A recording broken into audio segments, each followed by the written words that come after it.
social. Eso significa delito socialmente hablando, no jurídicamente hablando. Y la violencia es el uso intencional de la fuerza, ya sea autodirigida a uno mismo, como dirigida a la comunidad o a un Estado. Eso significa delito y significa violencia. La violencia va desde una violencia física al homicidio. Y los delitos va del robo y el hurto a el secuestro y trata de personas. Ahora bien, ¿qué es lo que existió siempre en una comunidad? El delito existió siempre diríamos, al conflicto de una comunidad. O sea, tanto el delito y la violencia. A pesar de que la criminología clásica creía que el que cometía delito era una persona desviada biológicamente, es decir, que tenía una patología psíquica, inclusive el famoso psiquiatra precursor de la criminología, César Erombroso, que marcó toda una época. Los delitos más comunes fueron hasta hace 15 años era el robo, que implica la sustracción de algo. Digo esto porque no hay hay abogados, pero no hay abogados. Yo estoy hablando al público en general de la manera más didáctica, con violencia o no a la víctima, el hurto, que es la sustracción sin conexión a la víctima, y el delito tradicional que podría ser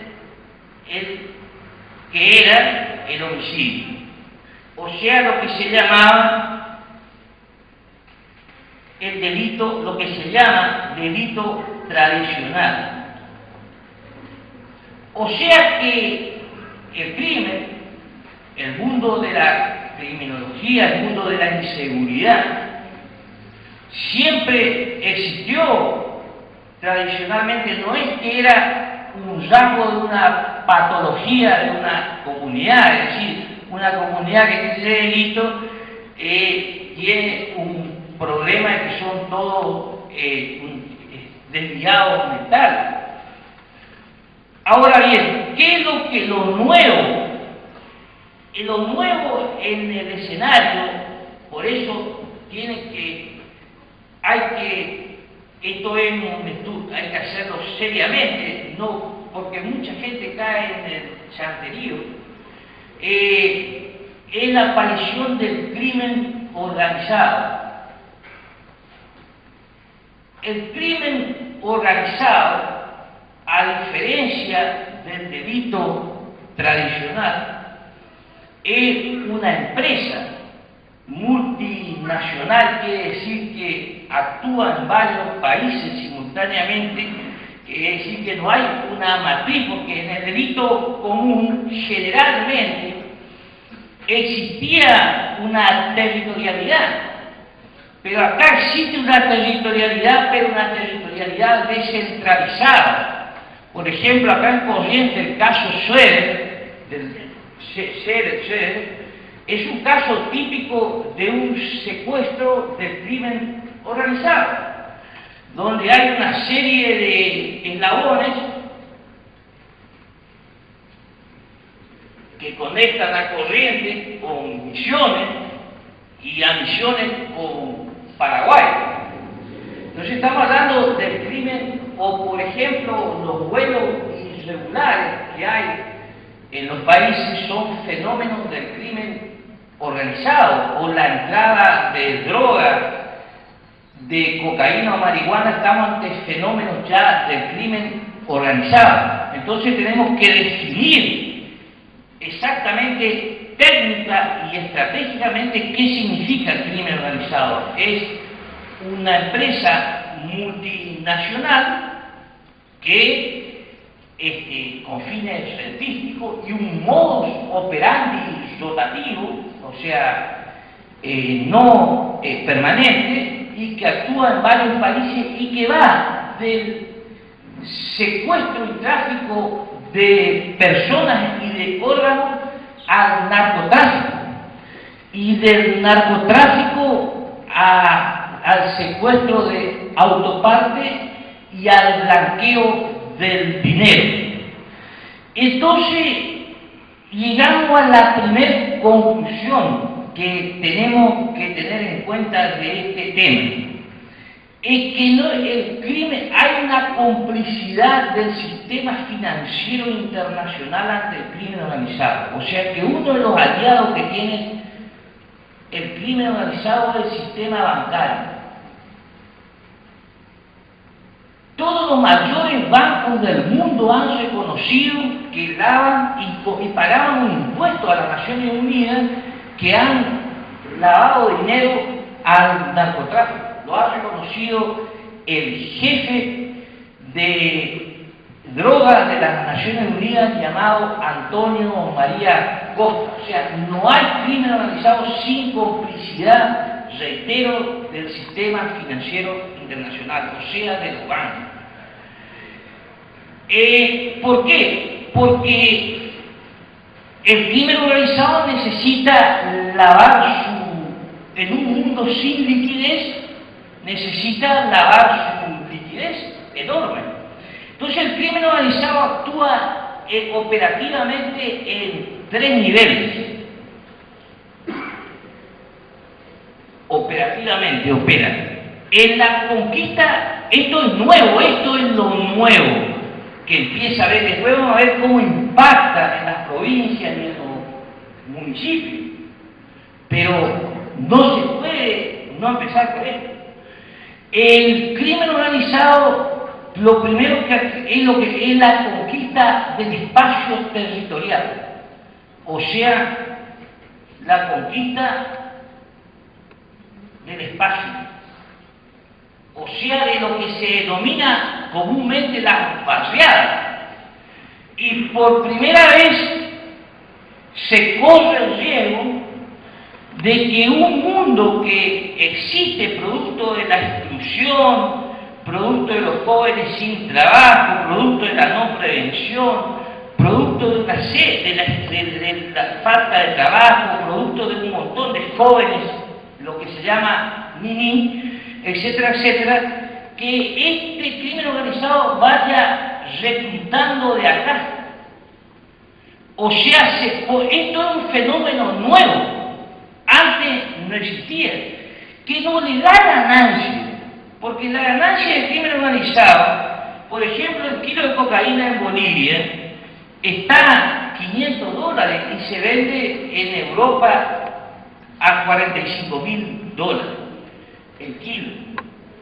Es decir, a través de un proceso de comercialización que por supuesto que no lo gana el boliviano que dio la droga, sino que es todo un sistema de peajes que se va haciendo de forma refinada entonces lo que pasa es que por primera vez el crimen organizado empieza a querer tener control producto de la globalización, que es un nuevo escenario mundial de la comunicación, etcétera, etcétera. Empieza a querer tener control, por lo menos en América Latina, en nuestros países, en Europa ya hay casos, en Estados Unidos también, el control del poder político. Quieren tener narcoestado. Estamos ante la posibilidad de acá, 10, 15 o 20 años, de haber narcoestado, porque al crimen organizado le conviene mucho mejor tener cooptado el poder político y financiar las campañas políticas a través de su actividad ilícita, y eso implica una complicidad del mundo político y empresarial y policial.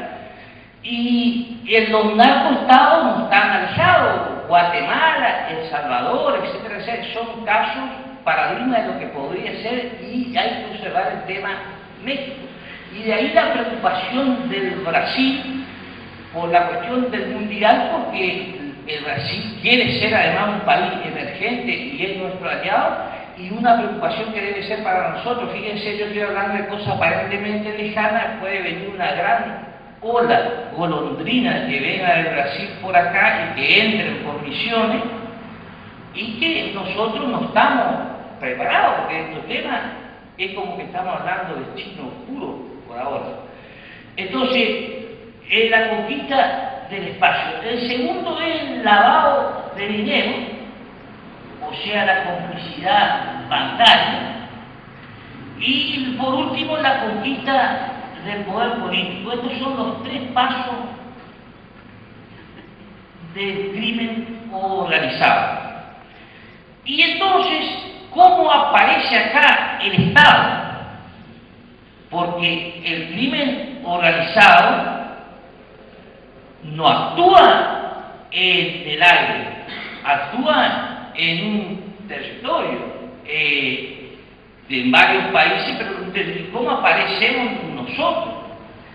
Aparece de que el crimen organizado empieza, reitero, la novedad es a coadyuvarse con el delito común, es decir, a cooptar, por ejemplo, el caso Rosario. Hoy Rosario tiene un índice estadístico dado por la Procuradora General de la provincia de Santa Fe, similar a Tijuana o Ciudad Juárez, que son los famosos búnkeres donde ellos venden la droga en ventanitas. Los búnkeres son ventanitas donde uno vende la droga y pagan 5.000 pesos a lo que se denomina comúnmente soldaditos, que en realidad son jóvenes sin trabajo y que se transforman al mismo tiempo en homicidios. Entonces, ¿cuál es la reacción del Estado? La reacción del Estado, acá entramos a un tema que esto es un tema complejo. Primero, acá entra a disputarse los tres conceptos que hoy hablamos: seguridad pública, seguridad interior y seguridad ciudadana. Si yo pienso que el concepto de seguridad pública, porque cada policía tiene una doctrina, es el concepto que hoy predomina en la mayoría de las policías argentinas. La mayoría de las policías argentinas son hijas de las Fuerzas Armadas. O sea, las Fuerzas Armadas han creado las policías, e inclusive la mayoría de sus jefes en sus inicios y fueron creando una estructura institucional en que fueron generales sus reglamentos internos, inclusive la figura, el comisario es general, el grado de general, o la figura del Estado Mayor. El Estado Mayor en realidad es una figura de los ejércitos de la guerra, y sin embargo están en nuestra policía, porque es como que nuestra democracia no ha saldado. Estas ya son opiniones que uno va fruto de la experiencia y del debate que podemos hacer después. No se ha saldado la idea de que la policía e hija de las Fuerzas Armadas intervinieron en la lucha de la represión bajo la doctrina de la seguridad nacional, y por lo tanto hay una matriz militarizada de policía, inclusive hasta en sus reglamentos, en la academia policial. Entonces, ¿cuál es el concepto? El concepto del policía es que de la seguridad me encargo yo. ¿Y qué es la seguridad? El orden. ¿Entienden? El orden, asegurar el orden. Pero en la práctica, los gobernadores, y esto es una autocrítica que para mí se debe hacer del sistema político latinoamericano, no solo argentino, hay excepciones, siempre, los gobernadores tienen de jefe de policía aparente a un ministro de gobierno, pero en realidad el que gobierna la seguridad es el jefe de policía. El jefe de policía es el poder ejecutivo, legislativo y judicial de la fuerza, porque es el que rige la Junta de Disciplina, el que rige los ascensos, el que rige la auditoría, el que rige las licitaciones, es decir, es una especie de Estado. Y en esa especie de Estado, el ministro gobierna en apariencia, y esto es muy notorio si usted algún día está, no le toca estar en un acto de la policía. Cuando entra el jefe de la policía, que es el ministro de gobierno, que es el gobernador, pero en realidad el ministro de gobierno, es como que entra el jefe suplente. Cuando entra el jefe de la policía, los policías reconocen al jefe. ¿Por qué? Porque es lo que se denomina vulgarmente el gobierno de la GOI. Esta matriz es una matriz latinoamericana, o sea que en la práctica hay un desgobierno político de la seguridad y un autogobierno policial, o sea, en este concepto. Y este concepto también nosotros lo fuimos incorporando en nuestra vida cotidiana. Entonces, cuando hay un problema, cualquier problema, para nosotros la responsabilidad es la policía, ya sea para bien o para mal. Bueno, ahí está a cargo la policía y la justicia. Es decir, la comunidad se mantiene al margen, no está internalizada la idea de que la seguridad es responsabilidad de uno y de todos. Entonces, acá lo que predomina entonces en el concepto nuestro hasta ahora, en el inconsciente, porque uno fue incorporando como cultura eso, de que la seguridad está a cargo de dos instituciones, la policía y los jueces. Y sin embargo, es así a media. La policía está a cargo, la justicia también, pero son actores de un sistema que nos involucra a todos. Entonces la policía fue quedando desactualizada, porque los planes de estudio de la policía siguen siendo los mismos planes, cambian los nombres, nomás los mismos planes de estudio de hace 30 años. Entonces, vos le preguntás a un policía, no a todos, pero en gran parte, preguntar cómo funciona el lavado de dinero, los paraísos fiscales, cómo funciona la introducción del tráfico, el mecanismo legislativo. Muy pocos saben que es lo que estamos hablando de una investigación, ya a nivel de investigaciones complejas.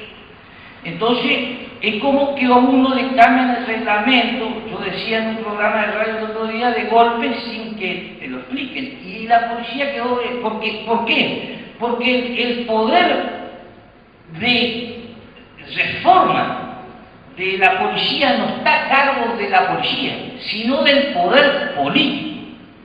Si un gobernador, si un presidente, si las autoridades municipales ayudan a los ministros de gobierno, si empieza a generar, internalizar un paradigma cultural nuevo, y para eso estamos hoy, y esto requiere hablar muchísimo más, pero tenemos poco tiempo.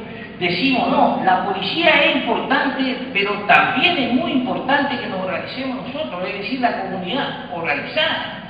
Digo esto porque, por ejemplo, acá en la esquina como máximo debe haber 60 policías o 50, cuando están de turno deben haber 10 o 15, y vi que lo apedrearon.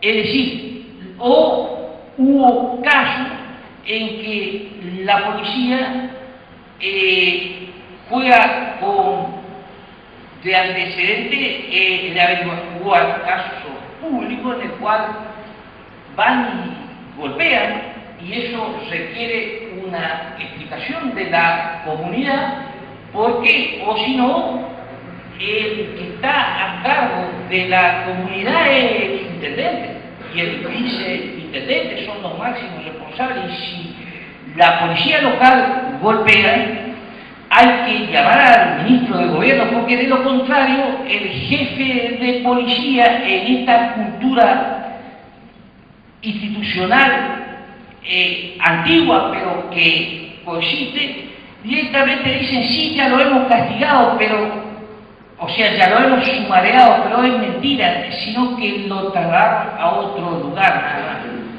Y a los 2 o 3 meses vemos que andan tranquilos, trabajando y caminando por la calle.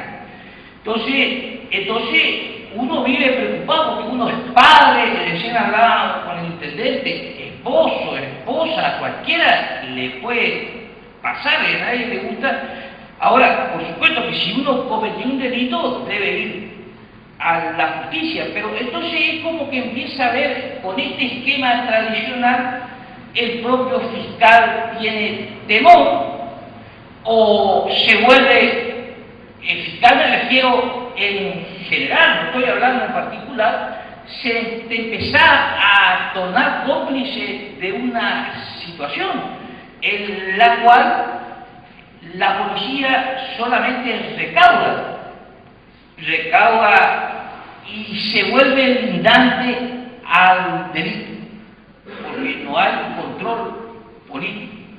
Y por lo tanto nosotros debemos defender a la policía, porque una comunidad que no tiene una buena policía en el siglo XXI es como que uno pretenda ir a los países nórdicos sin campera. Entonces, el tema de esta doctrina policial y jurídica policial nos sirve más, pero es la que todavía hasta el día de hoy en la mayoría de nuestra provincia es la que funciona. A tal punto que como tiene que haber una licenciatura en seguridad, nuestras academias policiales son preprimarios prácticamente. Entonces, y la policía es una fuerza operativa. Los buenos policías son aquellos que tienen el olfato policial, aquellos hombres que dieron la vida y que siguen creyendo, pero que tienen dentro de una hostilidad interna tremenda. No es fácil estar ahí adentro. Entonces, todo lo que implica negocio clandestino, todo lo que implica prostitución, todo lo que implica juego, todo eso son cajas si no hay un control político. Entonces, un verdadero gobierno político de la seguridad la policía debe ser una fuerza operativa y el manejo tiene que ser civil del Estado. Hay que formar expertos civiles en seguridad, es decir, que no manejen verificación de automotores, ni licitaciones, ni documentos, nada, sino específicamente la seguridad dirigida por expertos civiles, ni la academia policial, porque la academia policial tiene que haber expertos en mallas curriculares,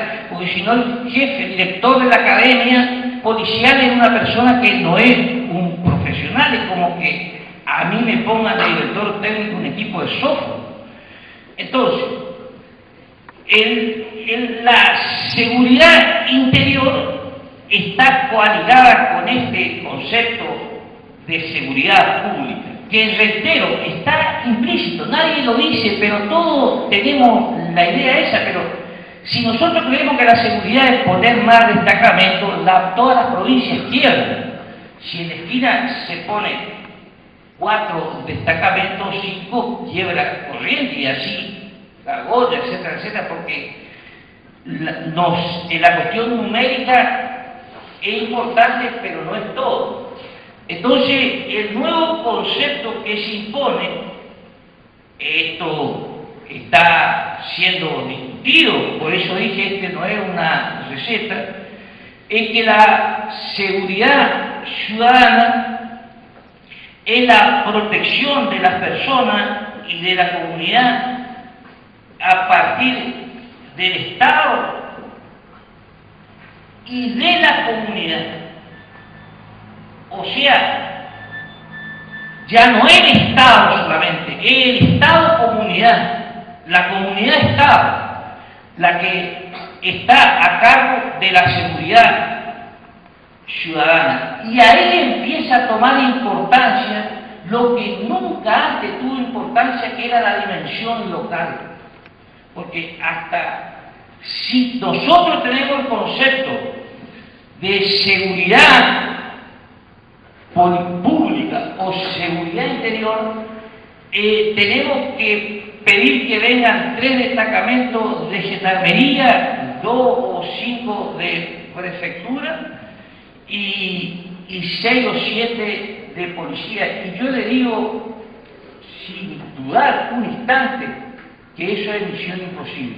Puede quedar teóricamente muy lindo todo, y te diría que es inclusive hasta peligroso que haya 500, 800 o 2000 tipos si no hay una posición clara del municipio y de la comunidad.